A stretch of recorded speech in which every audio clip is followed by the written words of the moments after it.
Ladies and gentlemen, welcome back to the channel. Welcome back to another round of Bases Picks. As always, please like and subscribe, share with a friend, a colleague, a relative, an associate, an enemy, any and all in between. It's appreciated. It's going to be a very full Saturday.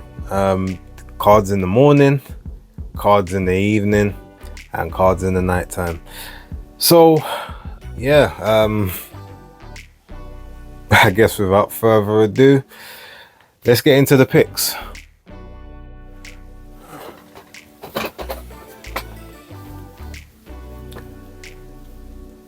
So in the UK, things start off in the morning / early afternoon with Jai Opetaia taking on Hussein Sin Cara, who is his IBF mandatory fight he has to take.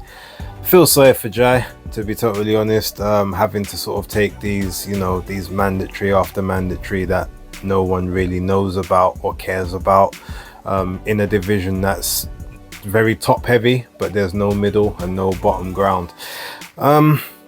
Looking at the card, I mean, in terms of a Australian card, luckily I do know a lot of the guys that are fighting on the A sides. I don't know any of the guys that are fighting on the B side, to be fair. I think maybe Jed Morris is the only one I've heard of previously. But actually, no, that's a lie. I have heard of Paul Fleming. But you got Max McIntyre on the card. He, pretty nifty, pretty handy. Jake Wiley, I think him and Paul Fleming would be a good match. I do think Jake will, he'll edge that one. I think he'll get a points decision. Ben Mahoney, also Jason Maloney is on the card as well, which is very interesting. Obviously him and his twin brother, but he's the only one on this card, taking on a guy called Herlan Gomez. I think I saw he was like 14-2, but he's also been inactive. I don't think he's fought for, actually no, he might have still been active, but from the Philippines. So I'm assuming that Maloney will get a nice comfortable points decision, possibly late stoppage in that fight. Ben Mahoney and Winston Hill. Winston hasn't fought in just over a year, but he's not totally like past it. Like it's not like it's been 2-3 years since he's last fought. So that might be an interesting proposition, but again, I expect pretty much every single A side to maybe not dominantly win, but comfortably win. That also goes for the main event. I've seen Hussein Sin Cara a little bit. He does look kind of heavy-handed, but the punches look like it's the combination of the punches that do the damage. The one thing I will say is he's Turkish. He's obviously he's based in Germany, but he's of Turkish descent. So, sort of anyone sort of from that part of Europe, sort of the Turkeys and that area, you can never fully count them out. They build very tough, strong people, sort of the Kurdish community and the Cypriots and the Greeks and the Turks and everything.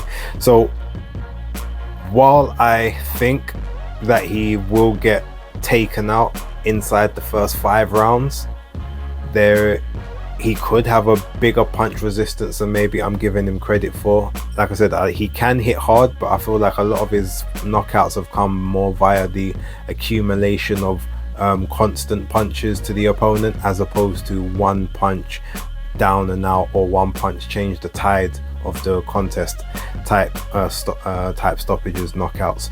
So yeah, I have got no qualms on that one. I expect Jai Opetaia to win. I expect him to win inside 5 rounds. I expect it to look very similar to the Squayo fight. Maybe there might be one competitive round, maybe the first or the second, but outside of that, I'm not going to say that I'd be disappointed if it went the distance or went later than that, but that's just kind of my level of expectation of what Jai does and what he can do in this scenario. So yeah, my prediction is Jai Opetaia inside of 5 rounds. Okay, so next we go to the Monaco card, the Monte Carlo card taking place in Monaco, France, Matchroom. Now, there is a good thing and a bad thing about this card. So it is starting at 6 o'clock over here, which is 7 o'clock France time. The bad thing about that is I've got my own schedule to keep with the pup, and I can't necessarily deviate from that too much, especially if I want him to remain quiet and calm while I'm trying to do the watch alongs. So the watch along will be starting early. I think October Red's gonna take the first hour by herself, then I will jump in as soon as I'm available to do so, and I think Danny Glover will be jumping in around about 8 o'clock just before the chief support starts, maybe a little bit earlier. Now the plus side is, because it is in France, it means that we will likely be finished everything by about 11 o'clock, maybe 10:30, if all things go into plan, which isn't necessarily a bad thing. The earlier these fight nights finish at times, the better. It's just unfortunate that one of the biggest fights on here, especially one of the ones I want to watch, happens so early on in the card, and I likely won't be there to do any part of the watch along with it. That is Conor Walker versus Pat McCormack. Now, I really enjoy watching Conor Walker fight. Ever since his fight with Cyrus Pattinson, I think I've been at all of his fights bar one, and I think that was the Harry Scarf fight. That's the only one I wasn't in attendance for, but whenever he's fighting in Birmingham, I'm pretty much usually there. He's a really good fighter. I believe that he's, he obviously was the underdog from Cyrus Pattinson onwards, but just the skills, like to be able to take sort of those punches in the pocket, but to ride them, to sort of stay with it, to grind his opponents down. He's just a proper, like, on the chest type fighter, and it's a real pleasure to watch. And I still think that he beat Lewis Crocker quite convincingly, and it was a travesty to me. As far as I'm concerned, he was robbed in that fight. I've maintained it from then, I still maintain it now, and now Lewis Crocker's gone on to win a world title. So yeah. On the other hand though, you've got Pat McCormack, Olympic silver medalist, boxing skills upon boxing skills, very sort of not flashy in the showboaty sense, but the punches, everything is just silky, like everything just comes out smooth, comes out crisp, and comes out poised. He is also massive compared to Conor Walker, which, look, that's not really a hard thing to do. Like, a lot of fighters are much bigger than Conor, but you just look at Pat legitimately looks like he could be a 154 pounder, and Conor looks like he could, if he really wanted to, get down to 140. So there's a big weight discrepancy here. Pat McCormack is going to be the boxer here. He's going to try to keep it either at range or mid-range. He's going to try to invest in heavy shots, and heavy shots from early. The question is, can Conor Walker take everything that he's given and still keep coming forward, dishing out his own work, and eventually breaking his will, draining his gas tank, and then ultimately stopping him late? Because he won't win this fight on points. He can't win this fight on points, because even by the time he manages to get into range, to get the rhythm down, like, we're talking maybe 3, 4, possibly even 5 rounds down at this point, and he's just going to have to be there chipping away. So he has to stop Pat McCormack. Can he stop him? I don't think so. Now, again, I really like Conor Walker, and he's actually who I want to win this fight. But I think when it comes down to it, McCormack is going to have banked enough rounds early that he's not even really going to have to worry about too much of the onslaught of pressure that may come towards the second half of the fight, where maybe his energy reserves start to drain down. He's going to be fairly good at maybe the dark arts, maybe trying to clinch, maybe trying to just get breathers, box and move, not run, but just not engaging when he doesn't want to, maybe even getting fouls off the ref. I feel like he'll be able to manage the back half of this fight enough to be able to get to a very comfortable, actually, I don't even know if I'd say it's a comfortable victory. I think he will win. I think he will win on points. I wouldn't be surprised if it ends up being a split or a majority decision, but I do think his work in the front half of the fight will basically pay dividends for the rest of it, and that will be what gets him over the line and onto bigger and better things. But Conor Walker come again and, you know, just be that same pit bull in the next fight. The next fight of interest for me is Beatrice Ferreira versus Alif Nur Turhan. You guys know, look, I'm very partial to the women's fights. I know I don't do as much of the breakdowns and the stuff as I used to, but they are still very near and dear to my heart. Bea Ferreira is one of my favorites, and she has been for the last couple of years. You guys will know this. But Alif is, I didn't know Alif until April this year, and it was when I was on holiday. And she was the opponent for Shauna Brown. I never heard the name, never seen her fight prior to that. You know, I was obviously looking at Shauna Brown being, you know, the lady that I think Matchroom was really looking to kind of push in that moment. And the way Alif Turhan knocked her out, I think it was the first round. It was either the first or the second round. She knocked her out, something wicked. And I said, oh, I need to keep an eye on this lady here. And she fought again I think she fought in Turkey over the summer, and she got another knockout there. And then you look at the record, 11 fights, 7 KOs. She's currently got a better knockout percentage than Gabby Fundora, who's basically twice the size of every single woman that she fights. So like, the power is real. And earlier on today, just looking at the weigh-in, when they were doing the face-off, just when they go and then face the cameras and they do the little, you know, the fist clench and everything, I saw like Alif's hands, like how bony they are. So you can see like the, you know, the knuckles, everything is very pronounced, and it gives you that feeling of, wow, if that hits you, it's not going to feel nice. And again, it goes back to, as I was saying earlier, that Turkish, Kurdish, Greek, Cypriot, that whole area, that Mediterranean area, they breed tough people. You know, sometimes they breed hard-faced women, but those women are not to be trifled with, and Alif is one of those. She's hard-nosed, hard in the face, hard in the hands. Bea has got to be on her P's and Q's for this one. I don't think she's going to try to stay in the pocket the way that she normally does with a lot of her fighters. She usually trades on her speed. But funny enough, Turhan is also a lady that's been at lower weights before. So she's used to fighting people from, you know, 130 and sort of, I think, 127 before, sort of just above that 126 bracket. So she's got that speed. She's got the left hook. She's got the right hook as well. She's quite good at timing, and she loves to fight women that are bouncing in and out. And while Bea is not necessarily a bounce in and out, she definitely does spring into her shots. And if she gets any of those lunges wrong and gets caught, that's where this fight's going to be interesting. I do think she's teeth tough. Obviously, Brazilian, you know, they come from those, you know, combat backgrounds, whether it's boxing, whether it's MMA, like Brazilian jiu-jitsu, all that sort of stuff. But this may be power like she's never faced in the pros. Now, she did well training with Tia May Ayton and doing rounds of sparring with Tia for this fight, because Tia is a savage puncher as well. She may have the similar kind of power than Alif, but I still think Alif hits harder.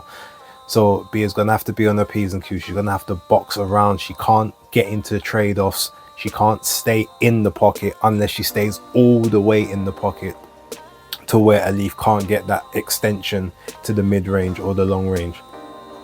It's got to be one. You've either got to be all the way in or you've got to be all the way out. Now, I do think that Bea is not going to be able to avoid the punch all fight. She can be very defensively irresponsible, especially when she feels like she's either got an opponent hurt or when she feels like it's time to go to work and to prove that she's bossing the fight. Those are the openings where I feel like Alif Nur Turhan is going to take advantage. And the question is going to be, can Bea take one of those shots and hold it together? I think she can if she doesn't take it early. So my prediction, just based on obviously her, she's got the, you know, the Olympic pedigree, the background. While that doesn't necessarily mean everything, she's got the skills and the fundamentals to be able to stay safe for the early part of the fight. Now, I don't know if Elif's power carries all the way through, because I've only ever seen her stop people like in the first half of a fight. But I know that she's done 3-minute rounds. She's done, I think, 8 threes and 10 threes before. So she's used to going sort of longer and being able to sort of go over the distance.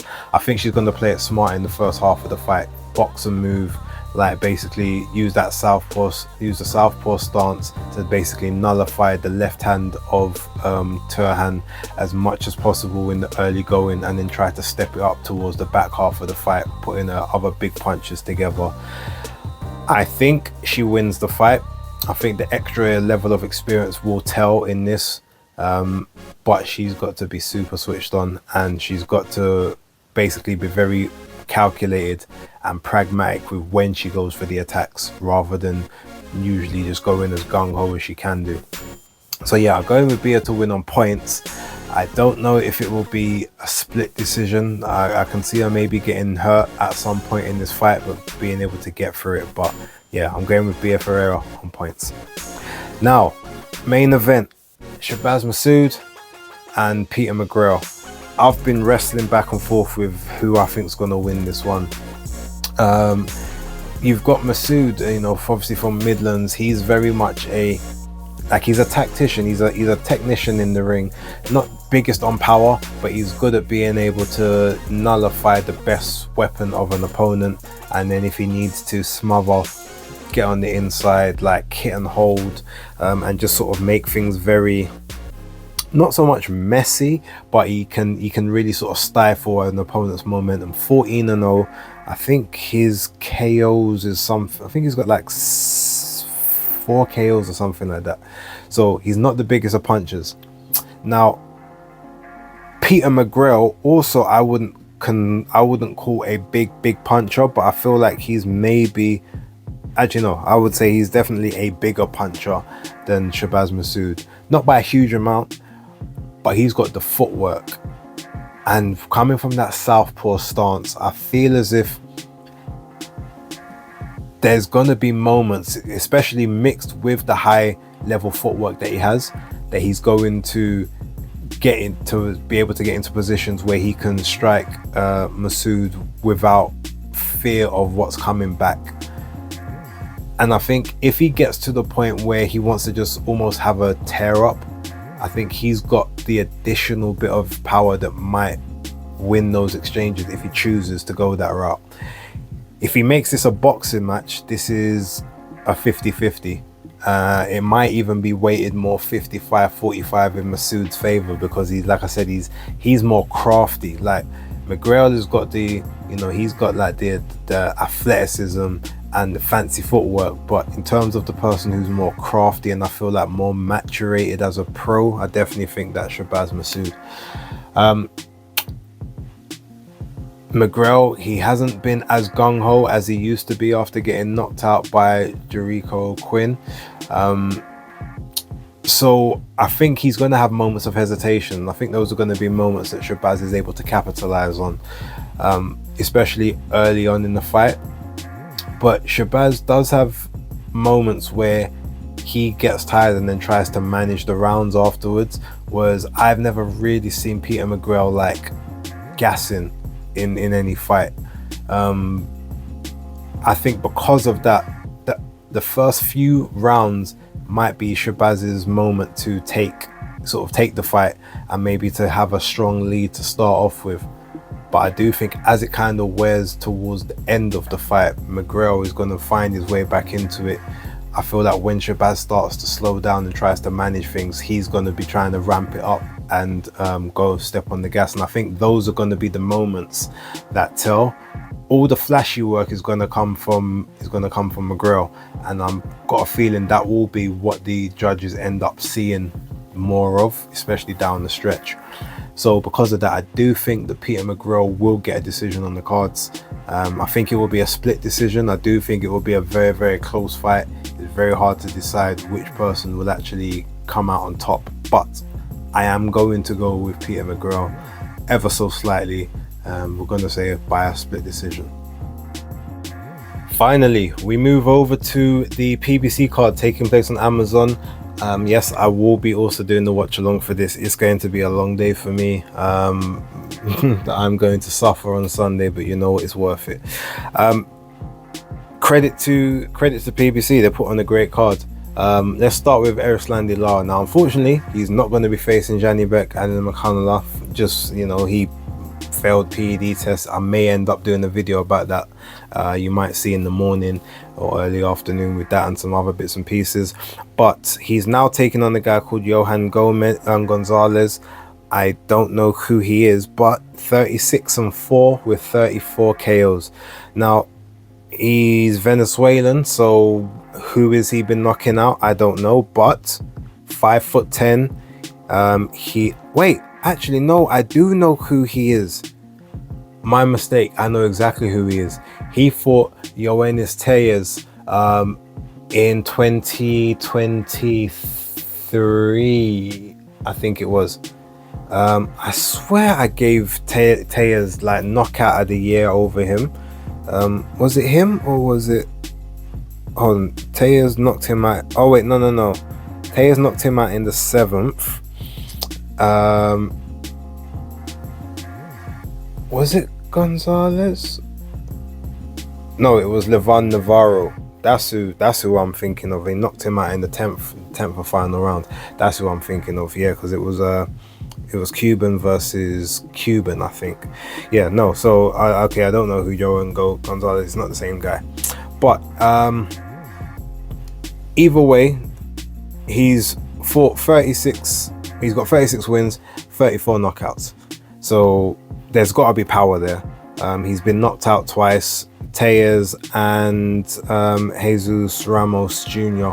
knocked him out also. So Erislan Lara, a guy that's no longer moving about, fiddling about, I think this is a straight knockout for him.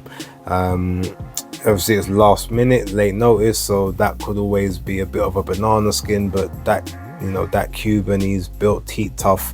I've heard he's in extremely good shape for this fight, or for the fight that he was supposed to have. Yes, he's going to be a bit upset not fighting for 3 belts and only just defending his one. I think he's going to take that out on Gonzalez. I think it's going to be a brutal knockout, and it's probably going to happen in the first half of the fight. Then on the card, we've also got Jesus Ramos Jr. against Shane Mosley Jr. I fear for Shane Mosley Jr. in this one. Look, he's not his dad. 22-4. He's a capable fighter. You know, decent level, but Jesus Ramos, I believe, is on a much better level than him. And again, I can't see anything more than another knockout. I think it would be late, because I do think that Shane Mosley Jr., you know, does have decent abilities, defensive abilities and stuff, but I can see him getting knocked out in the second half of this fight, just due to Ramos, the pressure, the speed, and the unorthodox punches that he can throw from time to time. That's kind of where I see that one going. Now, Stephen Fulton and O'Shaki Foster. Interestingly, Stephen Fulton came into this fight overweight by 2 pounds. So yeah, I don't know what he's been doing, but clearly it's either he's been messing about, not trying to make the weight properly, or his body was sucked down so long at 122 pounds that now it's just ballooning, and he's finding it hard to keep up through these weight classes. I would like to think it's more of him just being unprofessional and not making the weight correctly, or starting too late into camp to start making the weight, or coming into camp way too heavy. So for that purpose, if O'Shaki Foster loses, then the belt becomes vacant for the next opportunity, for the next people to fight for it. So he's defending his belt. Stephen Fulton can no longer win it, but him coming in 2 pounds overweight is now interesting. Will that help him? Will that give him an extra energy boost? I don't know. Will his stamina not be as good because he's basically been cutting corners? Interesting. I guess we'll have to wait and see. Skill for skill, I think Stephen Fulton has got the better. I feel like he's got the better inside game, better fundamentals. Obviously trained with Bozy Ennis. I feel like he's the more slicker of the two, with maybe the better speed and movement. But Oshaki Foster is he takes a while to get going in fights. He always tries to manage the first couple rounds, then he like really sort of revs it up, and then he like goes to manage the later rounds as well. But he's very accurate, switch hitter. Normally from that, you know, he likes to sort of stay in southpaw quite a bit, but you know, he's equally adept in orthodox. You know, he trains with a lot of MMA guys. You know, MMA guys primarily love to switch. He does the same thing. Fulton definitely, like, you know, orthodox in his approach, and I think that this could end up being a battle of southpaw versus southpaw, and in that particular battle, I think that Stephen Fulton comes out on top because he is the natural southpaw, like all day every day, whereas, you know, Oshaki just kind of switches in between it. I think Oshaki for this fight needs to stay in orthodox. I think he needs to keep that lead foot on the outside. He needs to keep patting down the lead hand of Fulton and drilling the straight right down the pipe, because Fulton is going to try the reverse Philly shell more times than not, rather than keeping his hands up. On the other side, Stephen Fulton has got to keep low center of gravity, get underneath the shots, use his lead hand to up jab across the guard and grill of Oshaki Foster, to be able to take both his hands out of play at any one time, getting into that clinch position and trying to work away on the inside, keeping Oshaki holstered, because he's at best when he's able to throw straight punches straight down the line. His bent arm punches aren't as powerful, and he needs a bit more extension than maybe what Stephen Fulton will give him in the pocket. So that's kind of how I see that one playing out. I do think with him coming in overweight, that could be a tactical thing to maybe just try and be the naturally bigger guy and not have to cut as much weight, be able to fully rehydrate and refuel better than Oshaki, and who's obviously, it looks like he does struggle to make weight from time to time, and he's basically had 3 training camps for this fight back to back, where Stephen Fulton's the naturally smaller guy that came up, so he's always had more weight to be able to play with in that sense. It's a tough one. This is a really tough fight to call. The not making weight has kind of thrown it a bit for me. I'm not sure how that is going to play into things, but I do think, even though he is the away fighter in this one, I think Oshaki Foster is going to manage to do just enough to be able to keep the belt. I don't know if he's going to get the late stoppage, and this very well could be another split decision scenario. I know, look, Fulton is the PBC guy, so it makes a lot more sense for him to win, but the fact that he's blown the weight, there's no reason for them to kind of have an alliance towards him, because if he loses, then that belt goes into the ether and they got no guarantee that they'll get it. There'd probably be more sense to try and have Oshaki win and have him maybe with an agreement or sort of an option on his next fight, and I think that may be where they end up leading towards. So because of that, I do think that Oshaki Foster's going to win this one. I think he's going to just about pull this fight out. I don't know if it's going to be split or going to be a majority, but I do think it will be on points. Now, main event, Lamont Roach or Isaac Cruz versus Lamont Roach Jr. Look, this is boxer puncher versus pressure fighter. Normally, we know pressure fighters don't do well against boxer punchers, but do extremely well against pure boxers. Now, Lamont is a boxer puncher that probably punches harder than he's given credit for, considering the amount of knockouts that are on his record. He's a really good body puncher as well, but he's not the hardest of hitters. And because you've got Isaac Cruz is such a small squat guy, big, you know, big thick neck, just, you know, shock absorbers for days, very rarely gets wobbled, just a little compact ball of like muscle and everything else. He looks like a Ninja Turtle. He just squat and compact in his stance, and he very rarely, like I said, gets wobbled, gets hurt. I don't know if Lamont Roach has got the energy, the power and the precision from the outside to be able to deter him or stop him from trying to bounce forward. So he's gonna have to outbox him, especially in the early part of the fight. And I think that's where this fight will be interesting, because early doors I see Lamont Roach like being the boss, being the matador, leading the ball around the ring, making Isaac Cruz you know, swing and miss at thin air, dig into the body where he can, trying to show some of his size and strength where he can, but trying not to burn through too much energy. But it's very hard to stay up on your toes and moving for 12 rounds, so he may have to drop that and engage a lot earlier than maybe he'd want to. And I think in those moments, that's where Isaac Cruz gets the opportunity. He's gonna rip just wild shots to the body, big overhand rights, jumping into left hooks, trying to push him into the corners and just work away in the corner until the ref calls break. And those could be the times where he might end up actually winning those rounds. I don't know if he's actually going to be able to hit Lamont with anything that can really hurt him. Like Lamont, yeah, he's been dropped before, but he's never been knocked out. He's never like been hurt when he's dropped, kind of thing.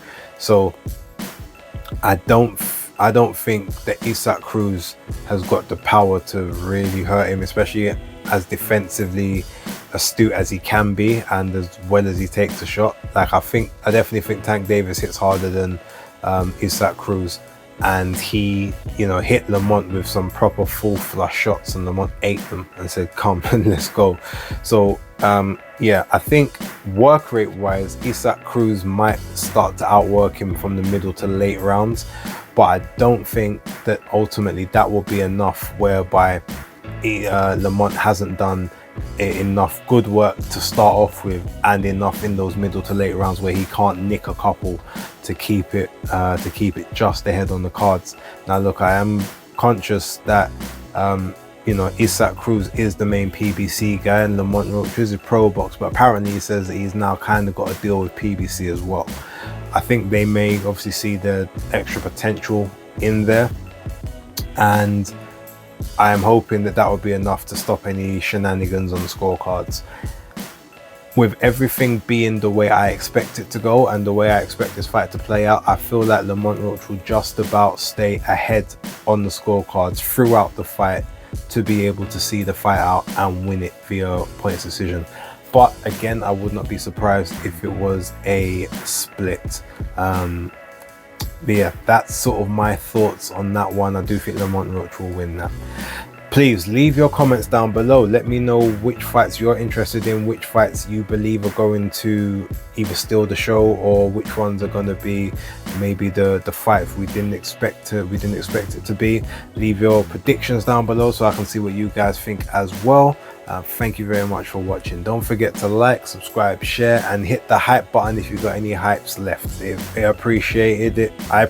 It works. I've seen it in action and certain videos of mine and some others as well. So yeah, I will leave it there. Enjoy the rest of your nights, enjoy your days, and enjoy all the boxing we're gonna bring for you later on. So with that being said, Spaces Picks locked.